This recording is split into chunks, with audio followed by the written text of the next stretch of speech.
Hello, good morning, जोहार। मैं राजू और आप देख रहे हैं 24 झारखंड न्यूज। चलिए जानते हैं झारखंड की आज की 25 मुख्य बड़ी खबरों को। 15 मई को होगी झारखंड कैबिनेट की बैठक। हेमंत सोरेन सरकार कई अहम प्रस्तावों पर लगाएगी मोहर। झारखंड कैबिनेट की बैठक 15 मई को होगी। मुख्यमंत्री हेमंत सोरेन इस बैठक की अध्यक्षता करेंगे। मंत्रिमंडल सचिवालय एवं निगरानी विभाग द्वारा इस बाबत सूचना दी गई है। 15 मई की शाम 4 बजे से कैबिनेट की बैठक शुरू होगी। झारखंड मंत्रालय स्थित मंत्रिपरिषद कक्ष में बैठक आयोजित की जाएगी। इसमें कई अहम प्रस्तावों पर हेमंत सरकार मोहर लगाएगी। जेपीएससी सिविल सेवा रिजल्ट घोषित करने की मांग को लेकर छात्रों ने घेरा आयोग कार्यालय। जेपीएससी सिविल सेवा मुख्य परीक्षा परिणाम जारी करने की मांग को लेकर छात्रों का आंदोलन 5वें दिन भी जारी रहा। जेपीएससी गेट पर राज्य भर से जुड़े छात्रों ने इस दौरान जमकर नारेबाजी की और सरकार के उदासीन रवैये पर जमकर भड़ास निकाली। सरकार की ओर से कोई सकारात्मक कदम नहीं उठाए जाने के विरोध में मंगलवार को राज्य भर से आए छात्रों ने विरोध प्रदर्शन किया। छात्रों के आंदोलन का समर्थन करने पहुंचे भाजपा युवा मोर्चा के प्रदेश अध्यक्ष शशांक राज ने कहा कि परीक्षा लिए जाने के 11 महीने गुजर जाने के बाद भी अभी तक परिणाम प्रकाशित नहीं हो पाया है।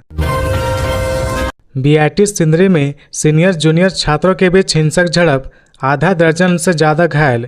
धनबाद स्थित बीआईटी सिंदरी में सोमवार देर रात सीनियर और जूनियर छात्रों के बीच गंभीर तनाव और हिंसा की स्थिति उत्पन्न हो गई। 3rd ईयर और फर्स्ट ईयर छात्रों के बीच विवाद के चलते यह झड़प हुई, जिसमें आधा दर्जन से अधिक जूनियर छात्र घायल हो गए। प्रत्यक्षदर्शियों के अनुसार विवाद बढ़ने पर सीनियर छात्रों ने हॉकी स्टिक, लाठियां और ईंट पत्थरों के साथ जूनियर छात्रों के हॉस्टल पर जाकर हमला बोला। हमलावरों ने न केवल छात्रों की पिटाई की बल्कि उनके मोबाइल, लैपटॉप और अन्य सामानों को भी क्षतिग्रस्त कर दिया। सीबीएसई 10वीं और 12वीं का रिजल्ट जारी होने पर मुख्यमंत्री हेमंत सोरेन ने सभी छात्रों को दी बधाई। सीबीएसई ने 10वीं और 12वीं परीक्षा का रिजल्ट मंगलवार को जारी कर दिया। इस अवसर पर मुख्यमंत्री हेमंत सोरेन ने सभी छात्रों को बधाई दी। उन्होंने अपने सोशल मीडिया हैंडल एक्स पर कहा, सीबीएसई 12वीं और 10वीं परीक्षा में सफल होने वाले सभी छात्र छात्राओं को बहुत बहुत बधाई और जोहार।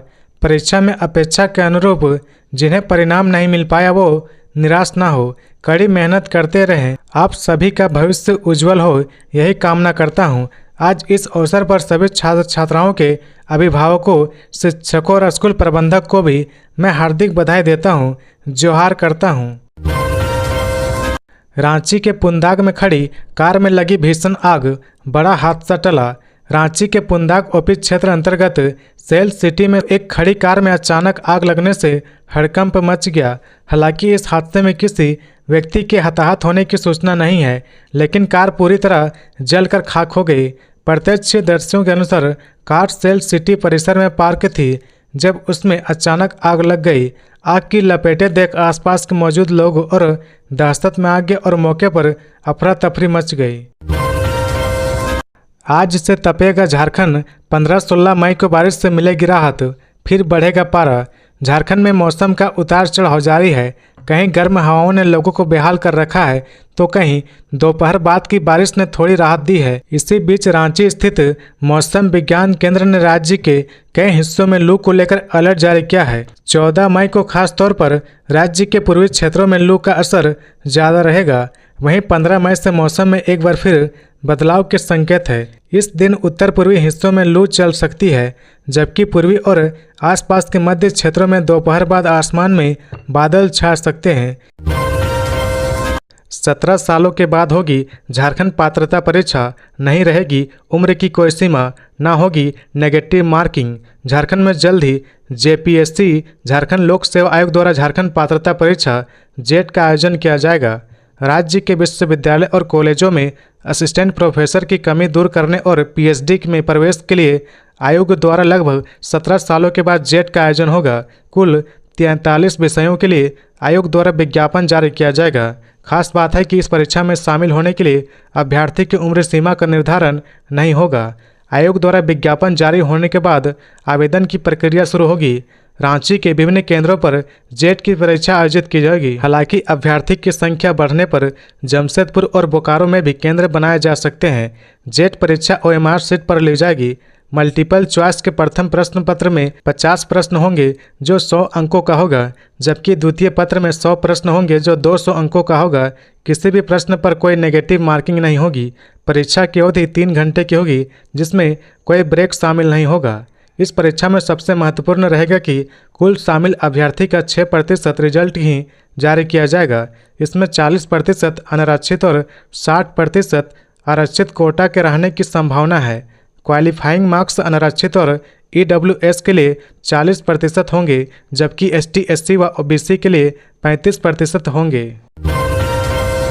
जीनल इन गाला बनी झारखंड कांग्रेस के अल्पसंख्यक विभाग की नई प्रभारी। अखिल भारतीय कांग्रेस कमेटी के अल्पसंख्यक विभाग की अध्यक्षता कर रहे सांसद इमरान प्रताप गाड़ी ने झारखंड प्रदेश कांग्रेस कमेटी के अल्पसंख्यक विभाग में कई नियुक्तियां की घोषणा की है। जारी अधिसूचना के अनुसार जीनल ए गाला को झारखंड PCC के अल्पसंख्यक विभाग की प्रभारी नियुक्त किया गया है। यह नियुक्ति तत्काल प्रभाव से लागू मानी जाएगी।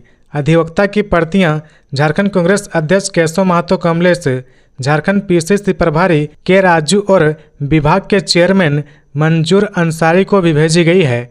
मुंबई महाराष्ट्र निवासी जीनल गाला अब झारखंड में कांग्रेस पार्टी के अल्पसंख्यक मामलों से जुड़ी रणनीतियों और गतिविधियों का नेतृत्व करेगी।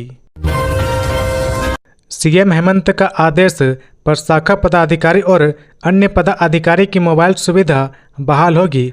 पर शाखा पदाधिकारी व पे मैट्रिक्स लेवल 9 से नीचे के राजपात्रित पदाधिकारी की मोबाइल सेवा बहाल होगी। उन्हें 25,000 रुपये तक का मोबाइल और रिचार्ज के लिए प्रतिमाह 500 रुपये मिलेंगे। सचिवालय सेवा के भारी विरोध के बाद प्रस्ताव पर मुख्यमंत्री हेमंत सोरेन ने अपनी सहमति दे दी है। मुख्यमंत्री ने वित्त विभाग को इसके लिए संशोधित प्रस्ताव देने का आदेश दिया है। इसके बाद प्रशाखा पदाधिकारी, जिला मत्स्य पदाधिकारी, जिला गव्य पदाधिकारी, जिला खनन पदाधिकारी, सहायक अभियोजन पदाधिकारी, सहायक निदेशक सामाजिक सुरक्षा सहित अन्य पदाधिकारी को निःशुल्क मोबाइल एवं प्रतिमाह 500 रुपये का कूपन मिलने लगेगा।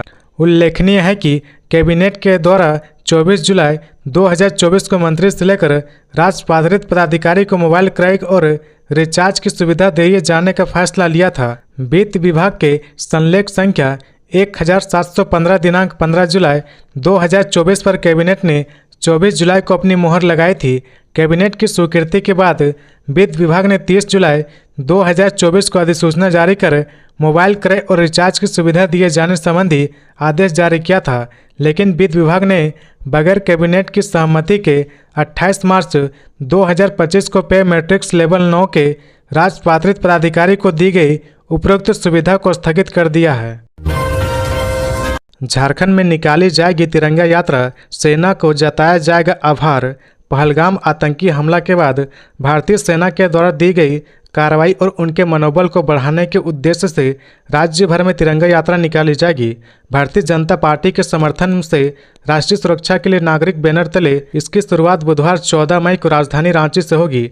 आतंकवाद पर भारत द्वारा कठोर कार्रवाई के बाद निकाली जाने वाली यह प्रदेश स्तरीय तिरंगा यात्रा शहीद चौक से बिरसा मुंडा समाधि कोकर तक निकाली जाएगी। सुबह 10 बजे से आयोजित इस तिरंगा यात्रा में आम नागरिक, सामाजिक संगठन, प्रबुद्धजन सहित हजारों की संख्या में लोग शामिल होकर सेना के प्रति आभार जताएंगे और उनका उत्साहवर्धन करेंगे। इस तिरंगा यात्रा में भाजपा प्रदेश अध्यक्ष बाबूलाल मरांडी सहित पार्टी के कई बड़े नेता और कार्यकर्ता शामिल होंगे। भाजपा के समर्थन से निकल रही यह तिरंगा यात्रा प्रदेश से लेकर गांव-गांव तक जाएगी। भाजपा मीडिया प्रभारी शिव पूजन पाठक ने जानकारी देते हुए कहा कि 15 मई को प्रमंडल स्तर पर, 16 मई को जिला मुख्यालय और 19 और 20 मई को निर्धारित मंडलों में कार्यक्रम होंगे। उन्होंने कहा कि 19 मई को पलामू, संथाल एवं हजारीबाग प्रमंडल के सभी प्रमंडलों में, जबकि 20 मई को कोल्हन और दक्षिणी छोटानागपुर प्रमंडल के मंडलों में तिरंगा यात्रा निकाली जाएगी। झारखंड के 1661 सरकारी शिक्षक को मिला शोकेज नोटिस, जानिए क्या है मामला। झारखंड के 5 जिलों के 1161 शिक्षक को समय पर ऑनलाइन ट्रेनिंग पूरी नहीं करने पर शिक्षा विभाग ने नोटिस भेजा है। इसमें 25 मई तक जवाब मांगा गया है। जवाब संतोषजनक नहीं होने पर इनके खिलाफ विभागीय कार्रवाई की जाएगी। जिन शिक्षक को नोटिस भेजा गया है वे रांची, लोहरदगा, खूंटी, गुमला और सिमडेगा जिले के हैं। सबसे ज़्यादा शिक्षक रांची जिले में से है। रांची से 417 शिक्षक, गुमला से 293 शिक्षक, सिमडेगा से 164, खूंटी से 160 और लोहरदगा से 127 शिक्षक शामिल हैं। दक्षिणी छोटानागपुर के इन जिलों के पहली से 8वीं तक के शिक्षकों को 1 अप्रैल से जे गुरुजी ऐप के माध्यम से 24 घंटे की ऑनलाइन ट्रेनिंग करने का निर्देश दिया गया था।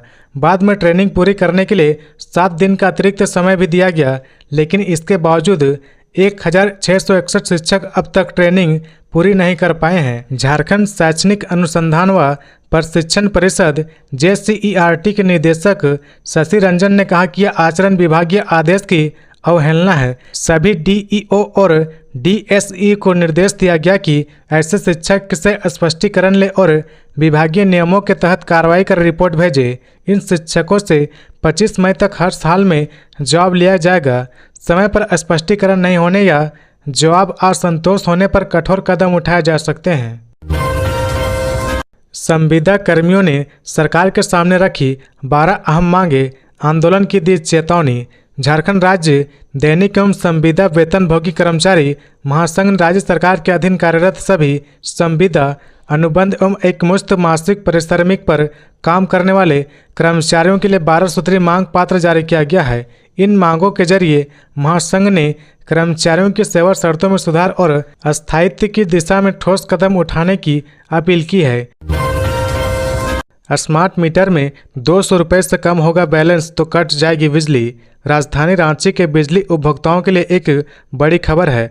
अब अगर आपने अपना स्मार्ट मीटर पहले से रिचार्ज नहीं करवाया तो आपको अंधेरे में गुजारा करना होगा। अगले महीने यानी जून महीने से अगर आपके स्मार्ट मीटर में न्यूनतम 200 रुपये का बैलेंस नहीं होगा तो आपके घर की बिजली काट दी जाएगी। दरअसल झारखंड बिजली वितरण निगम लिमिटेड ने रांची में सभी स्मार्ट मीटर की प्रीपेड कर दिया है। झारखंड बिजली वितरण निगम लिमिटेड ने सभी बिजली उपभोक्ताओं को इस महीने तक का अंतिम मौका दिया है। अगर आप अंधेरे में गुजारा नहीं करना चाहते तो जल्द से जल्द अपने स्मार्ट मीटर का रिचार्ज करवा ले। जून महीने में अगर आपके स्मार्ट मीटर में बैलेंस नहीं रहेगा तो खुद ही बिजली कट जाएगी। झारखंड बिजली वितरण निगम लिमिटेड द्वारा जगह जगह अनाउंसमेंट कर इसकी सूचना दी जा रही। सभी बिजली उपभोक्ताओं के मोबाइल पर स्मार्ट मीटर का बैलेंस कम होने पर रिचार्ज करवाने का मैसेज आएगा। इसके बावजूद अगर आपने स्मार्ट मीटर रिचार्ज नहीं करवाया तो बिजली कट जाएगी। इसके बाद आपके मोबाइल पर मैसेज आएगा कि बैलेंस समाप्त हो गया है, इसलिए बिजली काट दी गई है। मॉनसून से पहले एक्शन में मंत्री दीपिका पांडे 14 को बुलाई अभियंताओं की बैठक। झारखंड के ग्रामीण विकास मंत्री दीपिका पांडे सिंह ने बुधवार 14 मई को ग्रामीण सड़कों, पुलों और विभिन्न योजनाओं की समीक्षा करेगी। उनकी बैठक में विभागीय अधिकारियों के साथ ही मुख्य अभियंताओं को भी शामिल किया जाएगा। बैठक में सभी अधिकारियों को रिपोर्ट के साथ आने का निर्देश दिया गया है। इस दौरान मंत्री दीपिका पांडे सिंह पिछले वित्तीय वर्ष में हुए कार्यों की समीक्षा करेंगी। समीक्षा बैठक में विशेष रूप से मुख्यमंत्री ग्रामीण सड़क योजना, मुख्यमंत्री ग्रामीण सड़क सुदृढ़ीकरण योजना और मुख्यमंत्री ग्राम सेतु योजना की रिपोर्ट ली जाएगी। साथ ही ग्रामीण विकास की योजनाओं की स्थिति का भी अवलोकन किया जाएगा। इसके अलावा पिछले साल आवंटित बजट और उसके विरुद्ध कितनी राशि खर्च की गई इसकी रिपोर्ट भी ली जाएगी। जानकारी के अनुसार मुख्यमंत्री ग्रामीण सड़क योजना, मुख्यमंत्री ग्रामीण सड़क सुदृढ़ीकरण योजना और मुख्यमंत्री ग्राम सेतु योजना के लिए नई नीति बनाने वाली है। वित्तीय वर्ष 2025-26 के लिए नीति तैयार की जाएगी ताकि योजनाओं की स्वीकृति पर फैसला लिया जा सके। इसके साथ ही नीति के अंतर्गत यह तय होगा कि इस साल विधायकों की अनुशंसा पर कितनी योजनाएं लेनी है। मालूम हो कि हर वित्तीय वर्ष में विधायकों की अनुशंसा पर सड़क और पुल की योजनाएं ली जाती है। बताया गया कि इस बार 2 सालों के लिए एक साथ नीति तय कर दी गई थी, लेकिन ग्रामीण कार्य विभाग को इस बार फिर से नीति बनानी होगी। इसके बाद भी योजनाओं को स्वीकृति मिल पाएगी। रामगढ़ में पोकलेन मशीन में लगी आग, देखते ही देखते इंजन हुआ स्वाहा। रामगढ़ जिले के बरकाकाना थाना अंतर्गत रेलवे साइडिंग पर खड़ी पोकलेन मशीन में भीषण आग लग गई। करीब 1 घंटे की कड़ी मशक्कत के बाद आग पर फायर ब्रिगेड की टीम ने काबू पाया। आग पर जब तक काबू पाता तब तक पोकलेन के इंजन का हिस्सा पूरी तरह जलकर स्वाहा हो गया था। रामगढ़ के बरकाकाना रेलवे साइडिंग में खड़े एक पोकलेन मशीन में अचानक आग लग गई। आग की लपटें इतनी तेज थी कि देखते ही देखते पूरी मशीन को आग ने अपनी चपेट में ले लिया। मौके पर इस घटना की जानकारी रेलवे साइडिंग पर काम कर रहे कर्मियों ने बरकाकाना थाना प्रभारी को फोन कर दी, जिसके बाद थाना प्रभारी फायर ब्रिगेड की टीम के साथ घटनास्थल पर पहुंचे। बरकाकाना थाना प्रभारी उमर शंकर ने बताया कि आग लगने की सूचना मिली थी। घटनास्थल पर फायर ब्रिगेड की टीम के साथ गाड़ी लेकर भी पहुंचे। आग काफ़ी भीषण लगी हुई थी।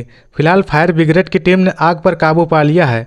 थाना प्रभारी ने बताया कि आग संभवतः शॉर्ट सर्किट के कारण लगी होगी, क्योंकि मशीन संचालक द्वारा बताया गया कि 2-3 दिन पहले मशीन को रिपेयर किया गया था। आदमपुर एयरबेस से पीएम मोदी का सख्त संदेश, आतंकियों को उनके घर में घुसकर मारेंगे।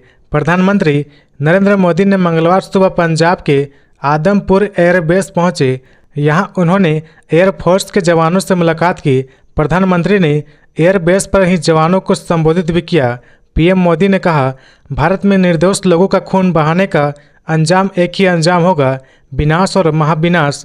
जिस पाकिस्तानी सेना के भरोसे ये आतंकी बैठे थे, भारत की सेना, एयरफोर्स और नेवी ने उस पाकिस्तानी सेना को भी धूल चटा दी है। एयरबेस पर पीएम मोदी ने यह भी कहा कि पाकिस्तान में ऐसा कोई ठिकाना नहीं है जहां बैठकर आतंकवादी चैन की सांस ले सके। हम घर में घुसकर मारेंगे और बचने का मौका तक नहीं मिलेगा। हमारे ड्रोन्स मिसाइलों के बारे में सोचकर पाकिस्तान को कई दिन तक नींद नहीं आएगी। पीएम मोदी ने बताया, ऑपरेशन सिंदूर से बौखलाए दुश्मन ने इस एयरबेस के साथ साथ हमारे अनेक एयरबेस पर हमला करने की कई बार कोशिश की, बार बार टारगेट किया, लेकिन पाक नाकाप इरादे हर बार नाकाम हुए।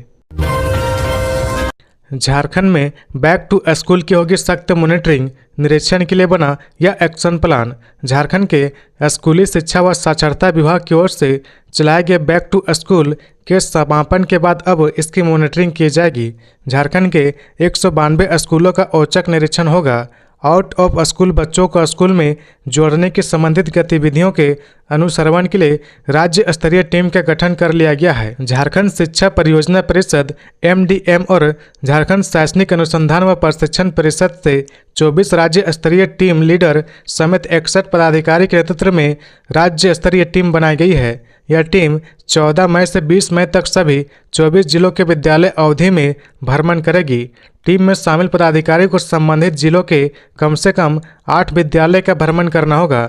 भ्रमण के दौरान जिला शिक्षा पदाधिकारी और जिला शिक्षा अधीक्षक को कम से कम 1 दिन भ्रमण करना है। विद्यालय प्रबंधन समिति से जुड़े पदाधिकारी भी टीम के साथ जिलों का भ्रमण करेंगे। इनके अलावा सभी जिलों से प्रखंड के रिसोर्सेज शिक्षक भी अनुश्रवण दल के साथ विद्यालय का भ्रमण करेंगे।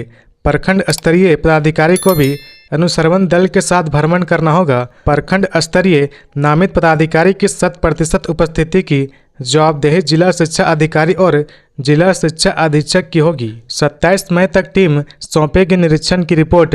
विद्यालय के निरीक्षण के बाद रिपोर्ट झारखंड शिक्षा परियोजना परिषद को 27 मई तक देनी होगी। रिपोर्ट में उल्लेख करना होगा कि संबंधित टीम द्वारा कितने विद्यालय का निरीक्षण किया गया। आवश्यक सलाह और कार्रवाई के लिए बिंदुवार वर्णन करना होगा। चतरा में भीषण सड़क हादसा, ट्रेलर खाई में गिरी, चालक समेत 2 की मौत। चतरा जिला के अंतर्गत संघरी में एक दर्दनाक सड़क हादसा हुआ, जिसमें ट्रेलर अनियंत्रित होकर गहरी खाई में जा गिरी। इस हादसे में चालक और खलासी की मौके पर ही मौत हो गई। दोनों के शव ट्रेलर में बुरी तरह फंस गए, जिन्हें निकालने के लिए 12 घंटे से अधिक समय तक प्रयास जारी रहा। घटना की जानकारी मिलते ही चतरा पुलिस और प्रशासन की टीम मौके पर पहुंची, लेकिन बचाव कार्य में चुनौतियों के कारण शव को निकालने में देरी हुई। बताया जाता है कि ट्रेलर चतरा के हंटरगंज की ओर जा रही थी। रात के समय संघरी घाटी के खतरनाक मोड़ पर चालक का वाहन से नियंत्रण खो गया, जिसके चलते ट्रेलर खाई में गिर गई। स्थानीय लोगों ने हादसे की सूचना प्रशासन को दी, जिसके बाद राहत और बचाव कार्य शुरू किया गया। चतरा अनुमंडल पदाधिकारी जाहुर आलम ने बताया कि शव को निकालने के लिए जेसीबी और अन्य उपकरणों की मदद ली जा रही। साथ ही हादसे के कारणों की जांच की जा रही। संगरी घाटी की सड़क पहले भी कई हादसों का गवाह रही है। आशा लाकड़ा ने की सिरमटोली फ्लाईओवर रैंप निर्माण रोकने की मांग, सरकार के साथ बैठक रद्द। राष्ट्रीय अनुसूचित जनजाति आयोग NCST के सदस्य आशा लाकड़ा ने विभिन्न आदिवासी समूह के विरोध के बीच झारखंड सरकार से रांची में सिरमटोली फ्लाईओवर का निर्माण रोकने का आग्रह किया है। कई आदिवासी संगठन सिरमटोली में बनाए जा रहे फ्लाईओवर के रैंप को हटाने की मांग कर रहे हैं। संगठनों ने दावा किया कि इससे सरना स्थल तक पहुंचने में बाधा आ रही है। वाहनों की लगातार आवाजाही से इस धार्मिक स्थल की पवित्रता भंग हो सकती है। आर्यभट्ट सभागार में केंद्रीय सरना समिति और अन्य आदिवासी संगठनों के साथ बैठक के बाद आशा लाकड़ा ने मंगलवार को स्थिति का आकलन करने के लिए निर्माण स्थल का दौरा किया। रांची के पूर्व मेयर आशा लाकड़ा ने कहा कि कई आदिवासी संगठनों ने NCST को पत्र लिखकर मामले में हस्तक्षेप करने की मांग की है। उन्होंने कहा कि NCST और झारखंड सरकार के बीच मंगलवार को अपहरण 3:30 बजे बैठक होनी थी, लेकिन सरकार ने अपहरणीय परिस्थितियों का हवाला देते हुए इसे रद्द करने का अनुरोध किया। बैठक की नई तारीख 1-2 दिन में तय की जाएगी। रांची सदर अस्पताल में जल्द शुरू हो सकती है बोन मैरो ट्रांसप्लांट की सुविधा। रक्त कैंसर और सिकल सेल के मरीजों को मिलेगी बड़ी राहत। झारखंड में थैलेसीमिया, सिकल सेल एनीमिया और ब्लड कैंसर जैसे गंभीर रक्त संबंधी रोगों से पीड़ित हजारों मरीजों के लिए राहत की खबर है। रांची के सदर अस्पताल में जल्द ही बोन मैरो ट्रांसप्लांट की सुविधा शुरू होने जा रही। इस सुविधा के शुरू होते ही मरीजों को इलाज के लिए दिल्ली, मुंबई या चेन्नई जैसे महंगे शहरों में नहीं जाना पड़ेगा। सदर अस्पताल के उपाधीक्षक डॉक्टर विमलेश सिंह ने बताया कि बाहर BMT कराने पर मरीज को लगभग 16 से 20 लाख रुपए खर्च करने पड़ते हैं, जो आम लोगों के लिए संभव नहीं होता है। लेकिन अब यह सुविधा रांची में शुरू होगी तो इलाज की लागत काफ़ी कम हो जाएगी। रांची के civil surgeon doctor Prabhat Kumar ने बताया कि बोन मैरो ट्रांसप्लांट के लिए देश के कई विशेषज्ञ डॉक्टर तैयार हैं, जो रांची आकर ऑपरेशन करेंगे, जबकि मरीज की देखभाल स्थानीय स्टाफ करेंगे। इसके लिए अस्पताल में विशेष वार्ड तैयार किया जाएगा और नर्सों को विशेष प्रशिक्षण दिया जाएगा। सरकार ने अंततः लिया झारखंड शिक्षक पात्रता परीक्षा का विज्ञापन रद्द करने का फैसला। काफ़ी जहद के बाद स्कूली शिक्षा एवं साक्षरता विभाग ने अंततः झारखंड शिक्षक पात्रता परीक्षा JTET के विज्ञापन को रद्द करने का निर्णय लिया है। परीक्षा के विज्ञापन के रद्द करने संबंधी प्रस्ताव पर विभागीय सचिव व मंत्री ने अपनी स्वीकृति प्रदान कर दी है। अगले कुछ दिनों में विज्ञापन के रद्द करने संबंधी आदेश निर्गत करते हुए जैक को इससे अवगत करा दिया जाएगा।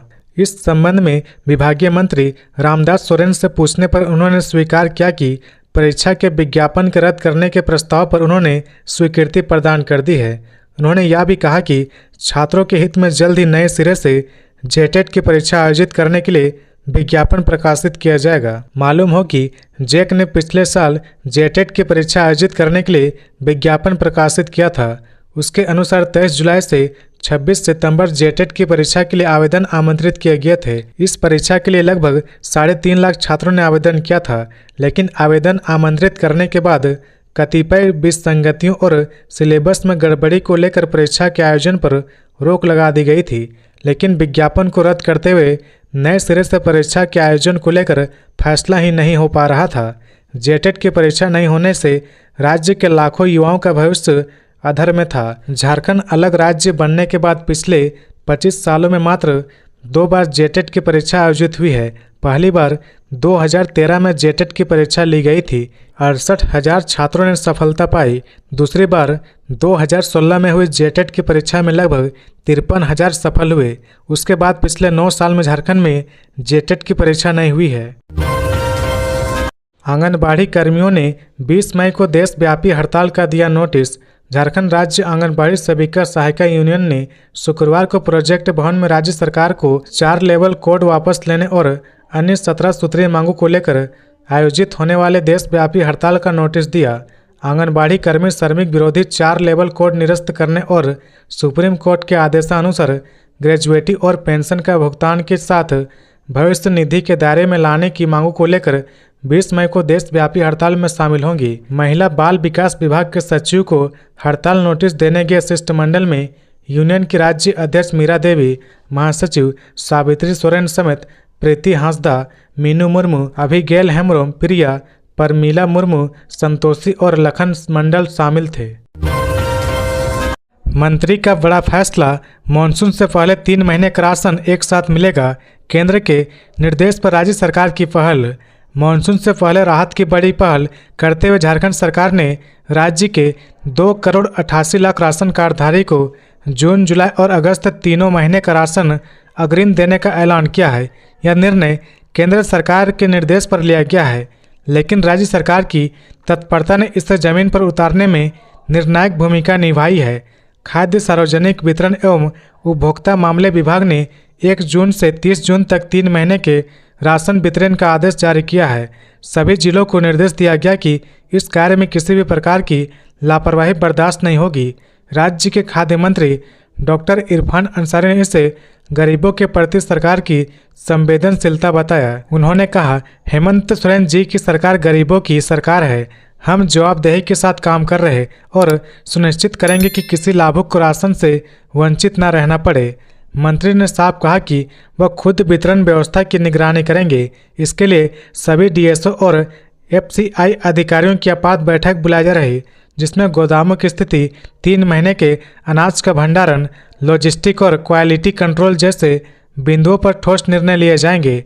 उन्होंने यह भी स्पष्ट किया कि हर हाल में यह सुनिश्चित किया जाएगा कि अनाज की गुणवत्ता बनी रहे, वह सड़क गला न हो और हर जरूरतमंद को समय पर और पूरा राशन मिले। विभाग ने आपूर्ति श्रृंखला को पहले से ही सक्रिय कर दिया है ताकि आपदा या बाढ़ जैसी स्थिति में किसी गरीब को भूखा न रहना पड़े।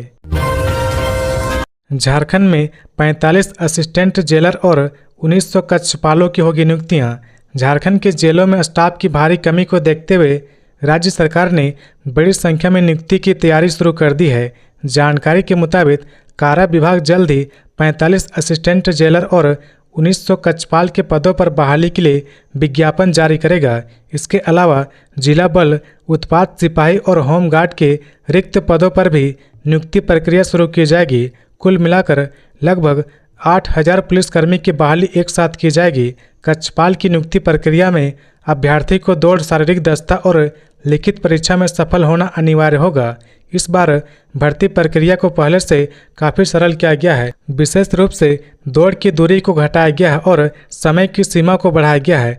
पहले की भर्ती में 10 किलोमीटर की दौड़ होती थी, लेकिन अब पुरुष उम्मीदवारों को 1600 मीटर की दौड़ 6 मिनट में, जबकि महिला उम्मीदवारों को 10 मिनट में पूरी करनी होगी। गौरतलब है कि पिछली बार उत्पाद सिपाही की दौड़ के दौरान एक अभ्यर्थी की मृत्यु हो गई थी, जिसके बाद प्रक्रिया को अधिक सुरक्षित और आसान बनाने का निर्णय लिया गया। सभी नियुक्तियां अस्थायी आधार पर की जाएंगी, जिसमें होमगार्ड के पद भी शामिल है।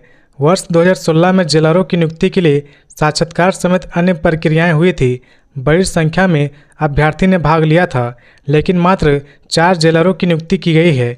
इसके बाद 8 वर्षों तक जेलर और असिस्टेंट जेलर की बहाली को लेकर सरकार की ओर से कोई ठोस पहल नहीं की गई। वर्तमान में राज्य के 26 जेलों में जेलर का पद खाली है। वर्ष 2016 में 275 जेल सिपाही और कक्षपालों की बहाली हुई थी। बाद में 500 सेफ भूतपूर्व सैनिक को बहाल किया गया था। वर्तमान में राज्य भर में सेफ, जेल सिपाही और कक्षपालों को मिलाकर कुल लगभग 1000 कर्मी तैनात हैं। जेपीएससी सिविल सेवा मुख्य परीक्षा का रिजल्ट पेंडिंग रहने पर सियासत गर्म। बीजेपी ने राज्य सरकार पर साधा निशाना। 11वीं से 13वीं सिविल सेवा का मुख्य परीक्षा का रिजल्ट अधर में लटका है। अब तक रिजल्ट घोषित नहीं होने के पीछे आयोग में अध्यक्ष का नहीं होना बताया जा रहा था, लेकिन नए अध्यक्ष की नियुक्ति के करीब 3 महीने बीत जाने के बावजूद अब तक आयोग रिजल्ट घोषित नहीं कर सका है। आपको बता दें कि 27 फरवरी को राज्य के मुख्य सचिव रहे एल खियांगते को झारखंड लोक सेवा आयोग का अध्यक्ष नियुक्त किया गया था, जिसके बाद से उम्मीद की जा रही थी कि अब सभी बाधा समाप्त हो चुकी है। इधर आयोग द्वारा रिजल्ट नहीं जारी किए जाने पर सियासत शुरू हो गई है। बीजेपी प्रवक्ता अजय शाह ने आयोग और सरकार की कार्यशैली पर सवाल खड़ा करते हुए कहा कि कोई न कोई बहाना बनाकर पिछले 10 महीनों से रिजल्ट को लटका कर रखा गया है। हमारे राज्य के लोग यूरोप जा रहे हैं, तेलंगाना जा रहे हैं, क्यों नहीं पड़ोसी राज्य पश्चिम बंगाल, बिहार, मध्य प्रदेश जाते हैं, वो वहां जाए और देखे कैसे समयबद्ध तरीके से रिजल्ट निकाले जाते हैं। रामकृष्ण मठ में घुसे असामाजिक तत्व, मूर्ति को नुकसान पहुंचाने की खबर। जामताड़ा के रामकृष्ण मठ में कुछ असामाजिक तत्व घुस गए। मिली खबर के मुताबिक शरारती तत्वों ने रामकृष्ण परमहंस की मूर्ति को नुकसान पहुंचाया है। यह घटना सोमवार देर रात की बताई जाती है। जैसे ही इसकी सूचना मिली, जामताड़ा थाना प्रभारी और एसडीपीओ विकास आनंद लागोरी मौके पर पहुंचे और मठ में मौजूद सन्यासियों से बातचीत कर जांच शुरू कर दी। घटना की जानकारी मिलते ही आसनसोल स्थित रामकृष्ण मठ में भी कई सन्यासी जामताड़ा पहुंचे। पूरे मामले में छानबीन जारी है। मठ परिसर में सुरक्षा को लेकर भी अब सवाल उठने लगे हैं। वहीं इलाके में धार्मिक आस्था को ठेस पहुंचाने वाली इस घटना को लेकर लोगों में रोष है। प्रशासन ने दोषियों की जल्द पहचान कर कार्रवाई का भरोसा दिलाया है।